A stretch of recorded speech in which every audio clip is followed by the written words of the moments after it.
Olha só o que diz aqui a Bíblia, 2 Pedro 2,7. E livrou o justo Ló, enfadado da vida dissoluta dos homens abomináveis, porque este justo, habitando entre eles, afligia todos os dias a sua o quê? A sua alma justa, vendo e ouvindo sobre as suas obras injustas. Ou seja, porque Ló, ele quis agir pelo que ele via e não porque cria. Quando ele se apartou de Abraão, ele foi, você já sabe, para Campina do Jordão, lá para Babilônia, etc. Você sabe de tudo da história. Se você não sabe, depois você lê lá para você entender. E ele habitou no meio de incrédulo, endemoniado, pessoas que viviam na promiscuidade, na lascívia, na prostituição e no erro e etc. Só que mesmo vivendo ali, segundo o que está escrito, ele afligia a alma, ou seja, ele não queria viver nos costumes deles. Ele não queria agir como eles agiam. Eu creio que é por causa disso que ele teve a chance de ser salvo. Senão não seria. Então, o que Deus nos fala através disso? Que ainda que vivamos no meio de pessoas injustas, ainda que tenhamos que conviver com pessoas ímpias, incrédulas, praticantes do que é errado, nós temos que afligir a nossa alma para não praticar ou conviver ou fazer o que eles fazem. Então, isso aqui prova para mim e para você que, independente do lugar, a gente vai agir de acordo com o que a gente crê. Só que, tratando-se de alma, a gente não pode arriscar. Quando você arrisca a sua alma, você está correndo um sério risco de perdê-la naquele momento. Você não sabe se naquele momento você está pecando, errando, você vai morrer. Você não sabe se Jesus vai voltar naquele momento. É um risco que você está correndo. E a gente entende que quando Deus fala de afligir a alma, Ele está claramente dizendo o seguinte: não faça o que você quer. Se você fizer o que você quer, você vai entrar na linha dos injustos, dos ímpios. Porque se você olhar aqui no versículo seguinte, ele diz aqui no 9: assim sabe o Senhor livrar da tentação os piedosos e reservar aos injustos para o dia do juízo, para serem o quê? Está vendo? Então, quem agrada a alma hoje, não vai passar sem castigo. Porque a alma, se ela não for afligida hoje, ela vai ser afligida eternamente. E isso é uma coisa que a gente não pode esquecer. Se você não afligir a alma agora, ela vai ser afligida eternamente pelo diabo. Não tem paz. Se a pessoa for condenada ao inferno, ela não vai ser afligida um dia, um mês, um ano. Ela não vai ter uma dificuldade, uma época. Ela vai ter eternamente. Por isso que o diabo, ele trabalha hoje em dia fazendo as pessoas olhar só para o presente. As pessoas hoje elas não estão olhando para frente. Elas estão dizendo: não, eu quero agora, tem que ser agora, tem que ser. É o imediatismo. As pessoas não tem que ser agora, tem que ser hoje, tem que fazer, tem que ser no seu. Ou seja, ela quer, um exemplo, jogar semente de milho hoje e já quer colher a espiga amanhã. Isso não existe, nem na natureza existe. Imagina dentro da igreja, imagina em qualquer lugar. Fala para o teu filho: ô filho, você vai começar a estudar com 5 anos, com 6 você já tem o diploma de médico. É isso que vai acontecer? Por que as pessoas não conseguem entender o processo? A gente é tão inteligente. Por que a gente não consegue entender o que Deus está falando? Poxa, eu vou jogar semente hoje, eu vou colher amanhã. É impossível, não tem como isso. Mas o diabo faz as pessoas: não, tem que ser agora, tem que ser hoje, tem que ser assim, tem que fazer. Porque ele não quer que você entenda o que está por vir. O que está por vir. E os sinais estão aí. E a gente, em termos espirituais, isso não é diferente. Se eu não quero fazer o que Deus manda, se eu não quero fazer o que Deus está escrito, então vou ter uma guerra interior e uma guerra fora. Uma guerra dentro de mim e uma guerra na minha vida em si. Porque se eu não quero afligir a minha alma, então o mal vai afligir a minha alma. Se eu não quero deixar de fazer a minha vontade, então o mal vai fazer com que a minha vontade venha trazer destruição para a minha vida.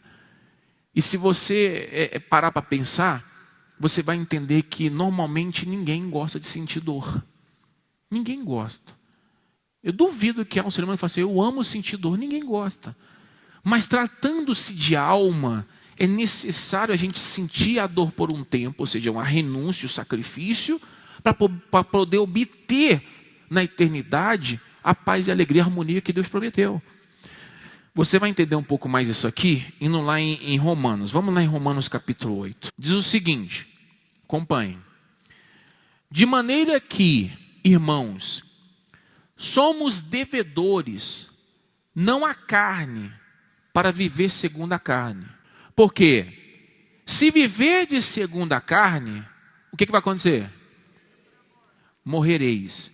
Mas se pelo Espírito mortificardes as obras do corpo, o que vai acontecer?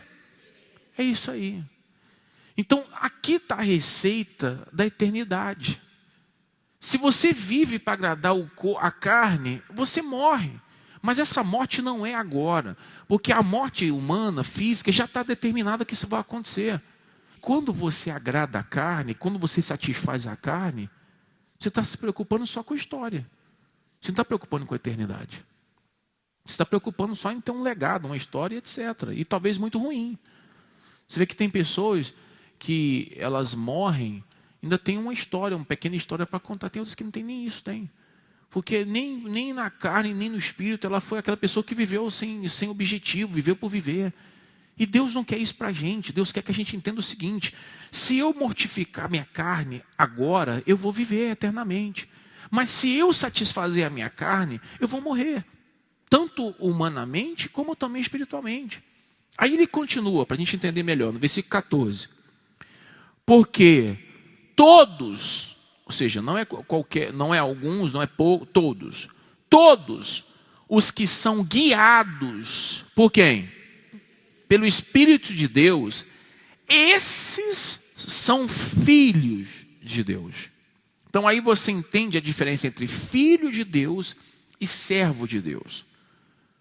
O servo de Deus, ele é guiado não apenas pelo Espírito de Deus, ele é guiado por outras pessoas.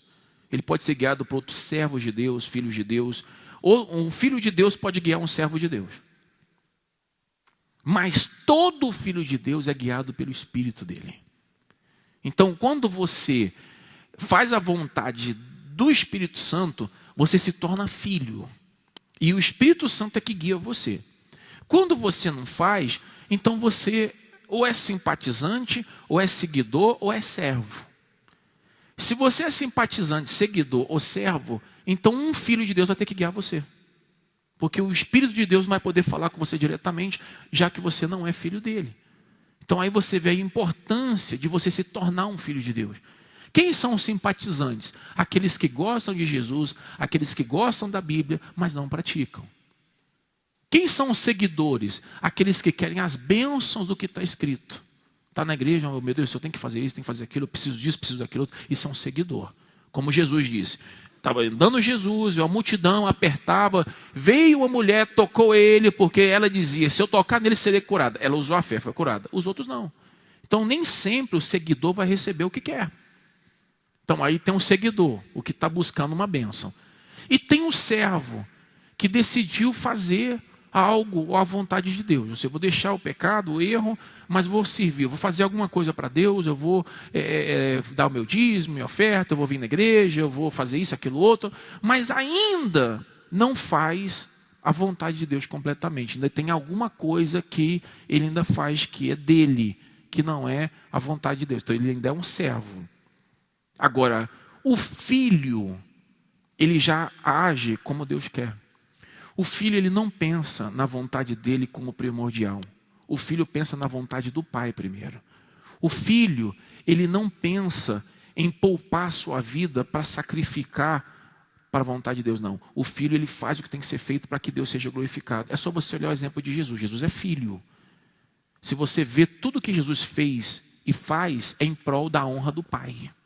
Ele não faz nada por si só. Inclusive ele fala isso na Bíblia. Eu não faço isso por mim, eu faço pelo pai. Ou seja, o filho, ele tem o prazer de fazer algo para honrar o pai. Ele não quer saber o preço que ele tem que pagar, o que ele tem que fazer. Quem é filho faz o que tem que ser feito para que o pai seja honrado, para que o pai seja glorificado e ele possa ser usado pelo pai para salvar os servos, os seguidores e os simpatizantes. Aí Deus, ele termina falando aqui no versículo 15. Porque não recebestes o espírito de quê? de escravidão, para outra vez estardes em temor, ou seja, medo, para recebestes o espírito de adoção de filhos, pelo qual clamamos Abba Pai. O próprio Espírito testifica com o nosso espírito que somos o quê? Quem é filho de Deus não precisa perguntar. Não precisa vir, bispo, eu sou filho de Deus.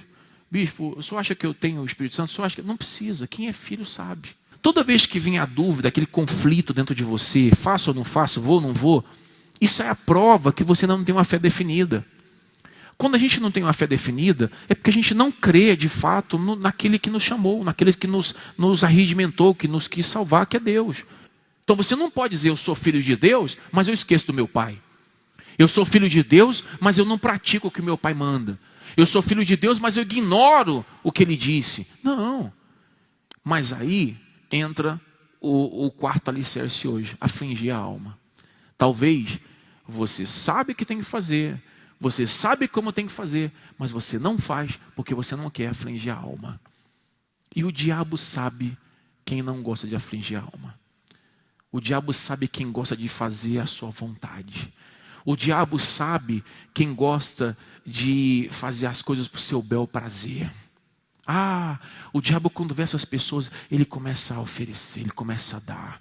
Aí ele começa a trazer gente para perto, para elogiar, para bajular. Aqueles puxa-saco que fica lá, você isso, olha você aquilo, olha não sei o que e tal. Tudo que o diabo faz para aquela pessoa se sentir, olha, eu estou arrebentando, olha como Deus me honra, todo mundo gosta de mim, todo mundo me bajula, todo mundo faz as coisas para mim. Isso é o diabo, para enganar você. Porque ele quer que você venha satisfazer a sua alma. Como quando a Bíblia fala daquele que juntou nos celeiros, que colheu a excelente coisa que juntou nos celeiros, alma, come, bebe, dorme. Aí ele fala, louco, essa noite vão pedir a tua alma. O que é isso? Ele quis agradar a alma, ele não quis afligir a alma. Então afligir a alma é não fazer a sua vontade. E Jesus fala, quem quer vir até mim, negue-se. Ou seja, aflige a tua alma. Negue-se a si mesmo. Toma a sua cruz e siga-me. Ou seja, negar a vontade, tomar a cruz para o sacrifício, sacrificar a sua vontade e seguir, fazer o que ele fez. Quem perder vai ganhar, quem ganhar vai perder. Imagina. Tudo está resumido nisso aqui, afligir a alma. Os conflitos que a gente tem, os problemas que nós passamos com as pessoas que amamos, as dificuldades que enfrentamos dentro da nossa casa, sabe por quê? Da onde vem? Satisfação da alma. É que um quer fazer uma coisa, quer fazer outra coisa, um quer agradar a alma, outro não quer, e aí vem um conflito. E aí o diabo começa a usufruir daquelas pessoas. Então, se você quiser ter uma fé sempre forte, entenda, não deixe a sua alma ser o seu Senhor. Não deixe a sua vontade ser prioridade. Faça com que a sua alma entenda que por cima de tudo está Deus e o Espírito Santo. Aí você vai se tornar um filho, o Espírito Santo vai te guiar e dificilmente você vai cair em tentação.